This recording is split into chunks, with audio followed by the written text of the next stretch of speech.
I got into an accident while making my final round around the circuit at the qualifying. I'd driven nearly 200 miles per hour into the wall, causing me to break my leg. Luckily, I had been hospitalized in time and shied away from death's door. In addition to that, I'd still managed to bag third place as well. Even though I lay in bed at the hospital with my leg in a cast, I was still waiting eagerly to share this news with Noah Lloyd. I wanted to tell him that I'd managed to bring pride to his racing club again. However, I saw him hugging Quincy Adams instead, happily celebrating and welcoming her into the club as the newest racer who had just won third place at the qualifying race.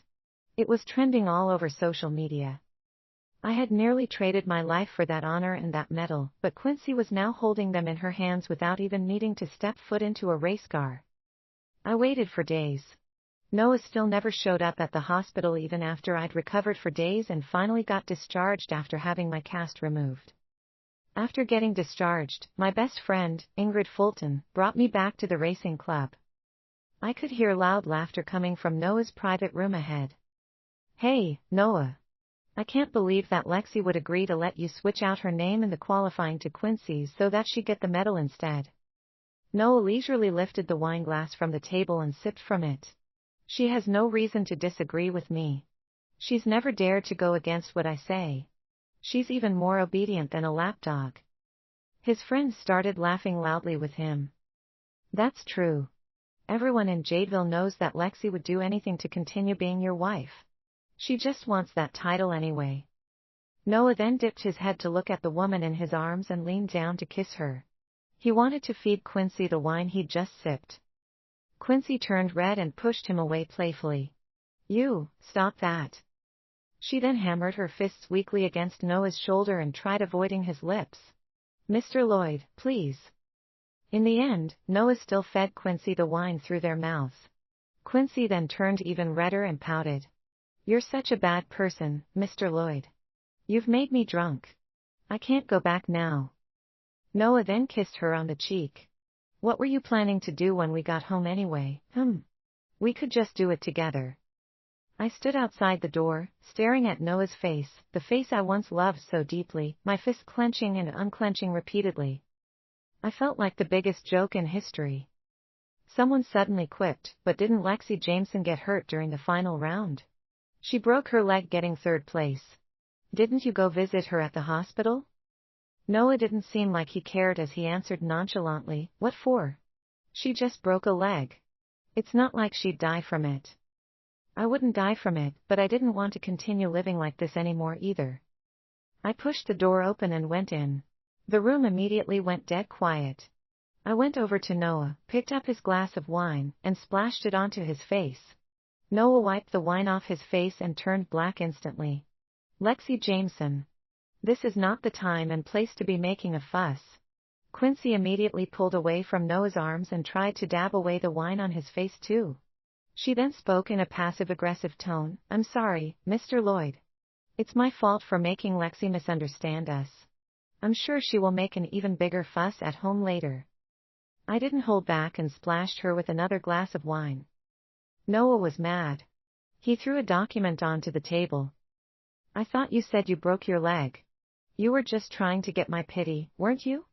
I see that you're walking around and still have the energy to cause trouble for everyone. You have two choices, Lexi Jameson. Sign this or apologize to Quincy." What a joke. Noah actually brought a divorce agreement with him wherever he went. I took it from the table and flipped through it. It just stated all the general divorce terms and mentioned in the end that if I were to divorce him, I wouldn't get a single penny to my name nor have the rights to any of his assets. Noah leaned back against the couch lazily, a hint of a mocking smile on his lips. He seemed so sure that I would immediately throw the divorce agreement away and beg him to let me stay by his side by apologizing to Quincy. He thought I'd be a pushover as usual. Well, over my dead body. I was sick and tired of living like this. I'd wasted them all on an animal like him and still never managed to rein him in. I was just going to pretend that the past 6 years never existed. I grabbed a pen and signed the agreement with a flourish. "Fine. Since everyone else is here, they can be my witness too. We'll go to the courthouse tomorrow to finalize the divorce. You better show up." Meanwhile, Noah stared at my signature on the document, never thinking for a moment that I would actually sign it.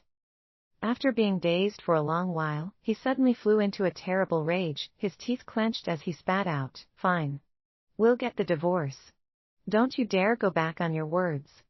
After coming out of the private room, Ingrid gave me 2 thumbs up and asked me, "Are you certain about it this time, Lexi?" I stood at the entrance to the club and looked at Noah's car parked right next to Quincy's bright red, limited edition sports car, which he had so generously bought for her.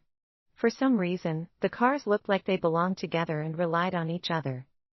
Noah had always been brazen when pursuing women. Back in the days when he'd been pursuing me, he kept buying me flowers and treating me to dinner every day. He would keep appearing before my eyes as if wanting the whole world to know that he'd managed to win me over simply by making his presence known to me as often as he could. We dated for 3 years and had been married for the next 3 years. He must have grown bored with me then and started treating me coldly since. He told me that he didn't like willful and headstrong women like me. However, he knew from the start that I was the racing club's manager and the best female racer. I handled more than half of the club's administrative work in my position. Noah had been getting even more out of hand for the last 2 years. He would always bring home random women every other day. I couldn't bear it any longer and fought with him. Every time we fought, however, he would then threaten me with divorce. In the past, I would always cave in first and apologize. I hadn't wanted to leave him. And he knew that I'd never want to divorce him, so he just got even worse. Now, he didn't even bother hiding his flings from me. He'd make sure that I knew he was pursuing other women under my nose. He'd gift them flowers, luxury bags, and even sports cars. Bastard. Those were all our marital assets. I couldn't let him get away with it any longer. I took my spare key and got into Noah's car. Then, after calculating the angle and the force needed, I used my actions to give Ingrid the answer to her question. Crash. I rammed Noah's car into Quincy's brand new sports car and shoved it right into the wall. That car was as good as gone. Then, I threw the spare key to the ground, got out of the car, and left. The sun was bright and piercing. Its rays shone mercilessly on the broken pieces of our marriage, which I had tried to mend and uphold for years. That night, I received a video from Ingrid. In the video, Quincy was crying hard as she draped herself over Noah's lap. My car. How did my car end up like this? Noah was standing on the balcony, smoking with a frustrated look on his face. It looked like he'd already seen the security footage of what happened.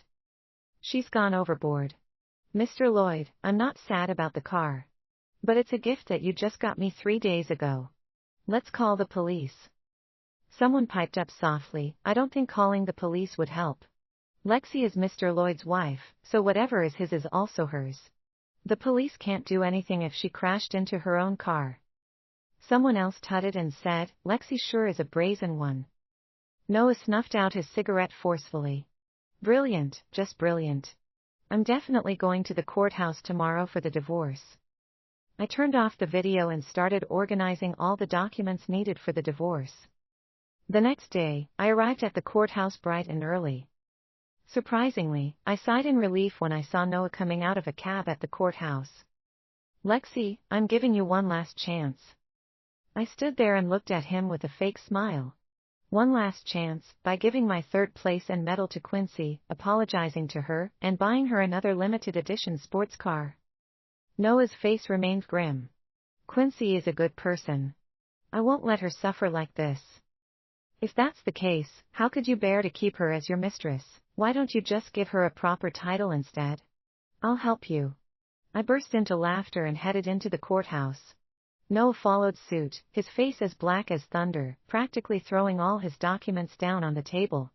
The employee at the counter saw our hostile attitude toward each other and didn't bother asking for any more details. A few minutes later, we finally got our copies of the divorce certificate. It happened so quickly that Noah seemed as if he still hadn't managed to wrap his head around it yet. He gripped the certificate so tightly that his knuckles turned white. If this is some ploy of yours to try and grab my attention on purpose, let me tell you that it's not working. I'm going to see how you're planning to turn this around after making such a huge fuss about it. To him, breaking my leg and staying at the hospital for a whole month had just been a ploy to grab his attention. And divorcing him was just another underhanded way of mine to create a huge fuss about everything. I had no idea how Noah and I ended up like this. However, I had made up my mind, and I wasn't going to look back this time. I threw the wedding ring I took off my finger last night at him and stormed off. I sat in the car and looked at my leg, which had just had its cast removed just a while ago. Suddenly, I felt sorry for myself. If Noah hadn't persuaded me to participate in the qualifying race, citing its importance for the club's reputation, I would never have thought of entering it. The reason was that I had just been sick days before. I had had a massive headache and had taken painkillers to ease the pain. Races like qualifyings put a huge strain on the racer's mental and physical strength. They were quite dangerous, so accidents often happened. However, the medal I'd fought so hard to win turned out to only be a tactic for Noah to placate his latest lover with. I took a photo of my divorce license and sent it to Ingrid. She immediately asked us to meet up by the lakeside. It wasn't until I reached the place that I realized she'd brought along plenty of her other racing friends to have a bike race. The huge motorway next to the lakeside was very seldom used by the public, and one end of it was currently lined up with huge, expensive superbikes. There were many young men and women there, chatting and joking with each other. I stopped in my tracks and said, "I haven't fully recovered yet." "Nobody's asking you to drive. There are plenty of guys here for that." I only learned then that the rules of the race were simple. Each guy had to choose a female partner to race.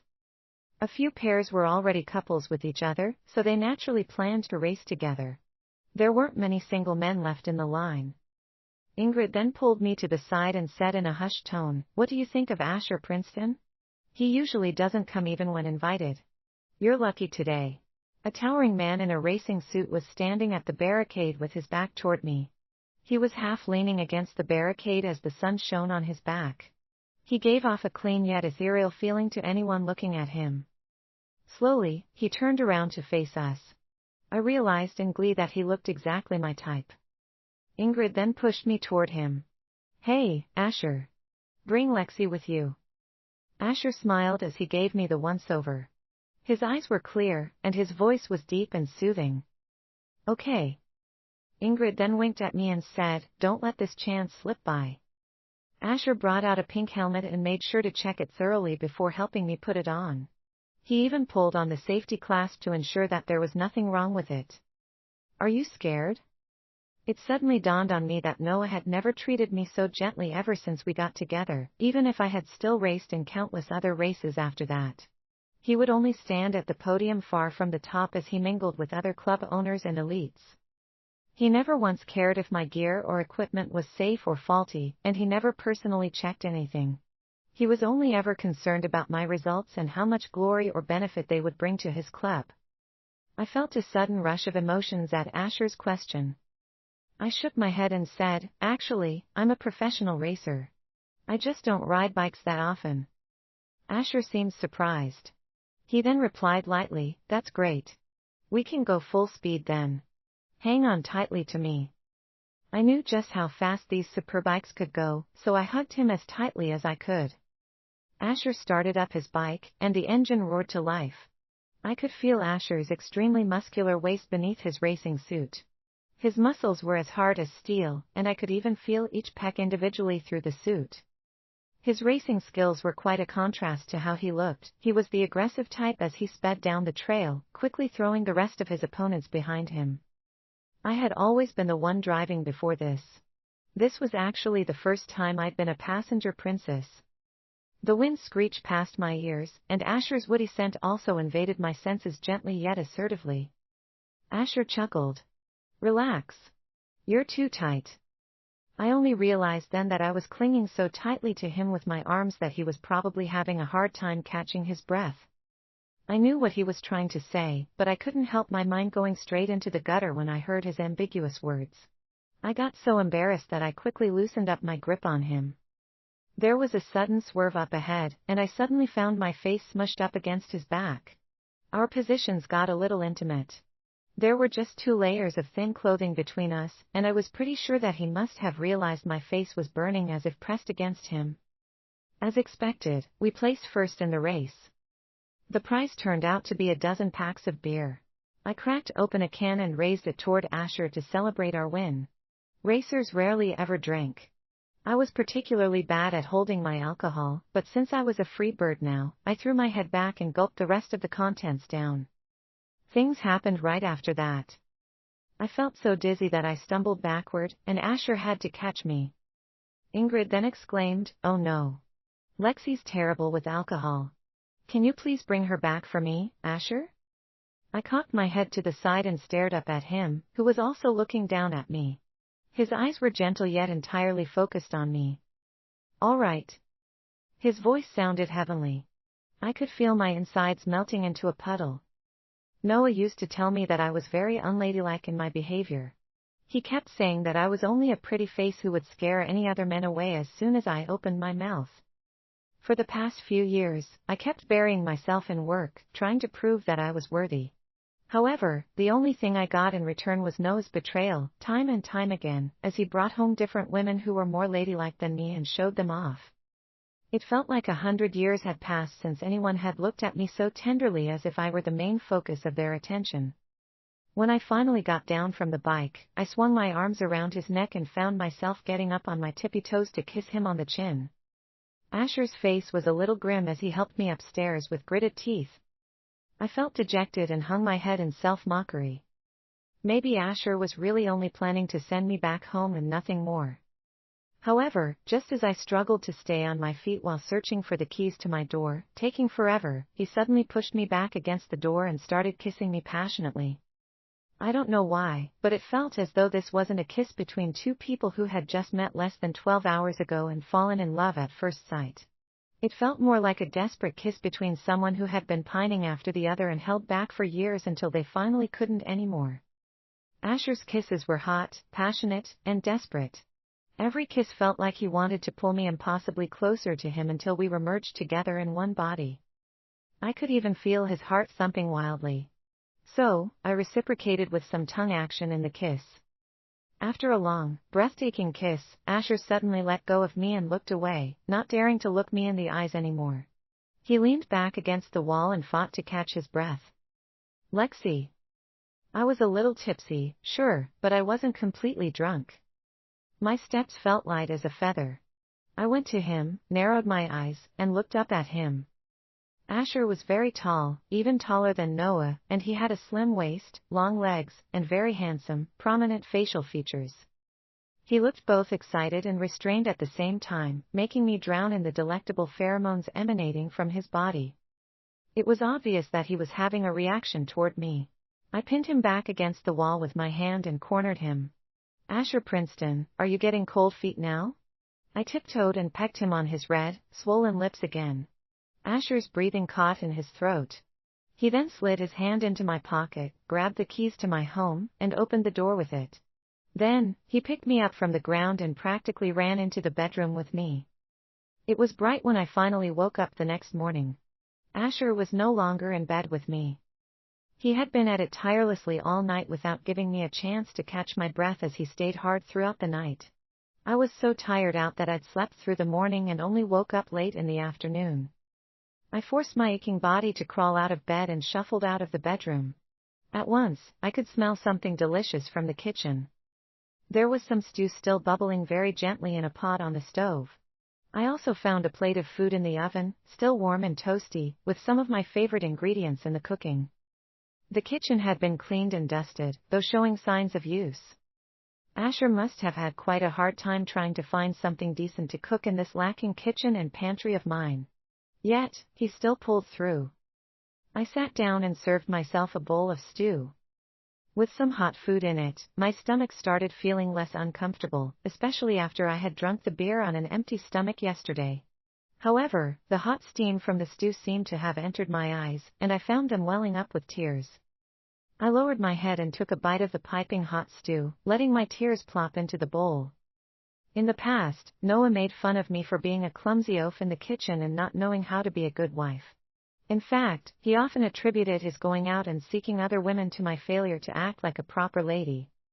This had been nothing but a one-night stand, and yet, I felt more coddled and taken care of than I'd ever been. After resting at home for another day, I finally figured that I'd regained most of my energy back and decided to settle some of my official things. As the manager and star racer of Noah's Racing Club, I had given all of myself to the club, including my time and energy, for the past few years. Now that I was finally divorced, I didn't want to have anything more to do with Noah, and I planned to resign from my position there. I would go over and complete the handover process officially. I changed into a set of clothes and set off for the club. I pushed open the door to the office and saw Noah and his other disgusting friends there. The atmosphere tensed when they caught sight of me. After a brief moment of silence, someone suddenly laughed and said, "Look, Mr. Lloyd. Lexi's come back to you after all. I told you." Someone immediately interrupted him and said, "It's good that she's back. Let's just forget about what happened. She'd been hospitalized for a whole month, so it must have been hard on her. Don't you think so, Mr. Lloyd?" Noah's eyes were grim and dark. There was even a hint of ridicule in them. He looked at me disdainfully and said with a dark chuckle, "Are you finally regretting it now, Lexi Jameson? Don't you think it's too late?" It had only been 2 or 3 days since I had the last straw and gave up on him, divorced him, and now stood before him again. Yet, to me, he felt like a stranger now. Was this really the person I'd been in love with for the past 6 years? Suddenly, I found it disgusting yet hilarious at the same time. I had no idea what spell I'd cast upon myself to put up with someone like him for 6 whole years. "Mr. Lloyd's, I'm only here to send in my resignation. From today onward, I will no longer be working for the racing club and no longer hold any position within." I placed a notebook on the table before him. "I've listed down all my job scope and tasks here. You can get someone to take over from me. Call me if there's anything you need help with, but I will only answer questions and queries that are directly related to work." Noah's face remained dark and thunderous.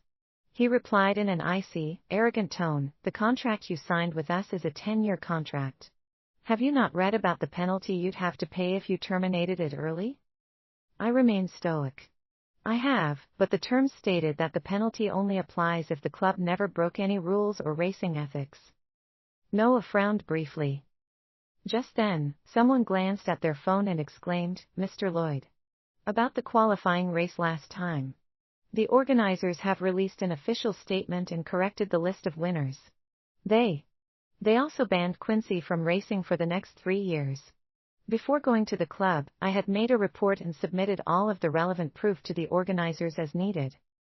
Since this wasn't the first time I was dealing with them, they took my report very seriously and launched an investigation at once. When I finally heard of their decision, it felt as though a burden had been lifted from my shoulders. I sighed in relief. Not wanting to get involved in Noah's matters anymore, I turned to leave. I went down the long corridor and could still hear Noah angrily breaking and smashing things up in the office. "How dare she? That shameless bitch. Get out. Get out of here." I went to the bathroom before leaving the club. Just as I came up, I saw a woman clutching the edges of the sink as she dry-retched into it. I was just about to go over to her and ask if she was okay when she suddenly looked up at me through the mirror. It was Quincy. No wonder I hadn't seen her in the office just now. When she caught sight of me, she carefully stood up straight. She followed my line of sight to her slightly bulging tummy and said in a mocking tone, "That's right, I'm pregnant." I answered emotionlessly, "Congrats." Quincy then stared at my stomach for a while and suddenly burst into laughter. "I mean, that's the most you could do, anyway, to congratulate me. Mr. Lloyd has never slept with you for the past 2 years, has he? That makes sense. You're so unladylike, of course you'd never know how to act like a lady with men. Nobody would ever like you like this." She paused for a moment and continued, "Oh, and by the way, Noah's mom called you a failure of a woman for not even being able to fulfill the least requirements of being one. She said you were like a hen who didn't know how to lay any eggs." Noah and I had been sleeping separately for 2 years. We hadn't functioned like an actual married couple for a long time. At first, it was because the racing club was still in its initial stages, and I thought of helping him establish it by focusing on improving the club's reputation. That was why I never brought up the topic of children with him. In the end, Noah started getting sick of me and nitpicked me in every single way. Eventually, he stopped interacting with me even if we came home together, which was already rare in itself. It had only been a few days, and yet, Noah's mom, Rosie Hampton, had already been so accepting of Quincy, the mistress in our relationship. I guess I had wasted all of my time and effort on Noah and his family. Although he and I were already divorced, what Quincy said still left a bad taste in my mouth. I just chuckled at myself deprecatingly. Suddenly, my phone rang. I looked at the screen and saw that it was an unknown number calling me. Hello? I immediately recognized Asher's voice on the other end of the line. I guess he must have gotten my number from Ingrid. I'm outside your racing club. Wanna have dinner with me? I didn't purposely cover the speakers to hide the call from Quincy. But judging by her facial expression, I bet she heard it, too. Suddenly, I felt myself perk up. Okay. Wait for me. I looked at Quincy, nodded at her, and said, all the best with your eggs, you egg-laying hen. Quincy was so mad that her face turned purple with rage. I couldn't be bothered about her reaction. I slid right past her out of the bathroom, flung my backpack behind me, and strode determinedly out of the door. As expected, I saw the black Bentley Asher sent me home with last time. It was parked in a quiet and secluded corner outside the club. I was just about to get into the front passenger seat when the backseat door opened, and a large hand pulled me in. I fell against the plush leather seats and immediately, I was welcomed by a flurry of heated kisses all over my body.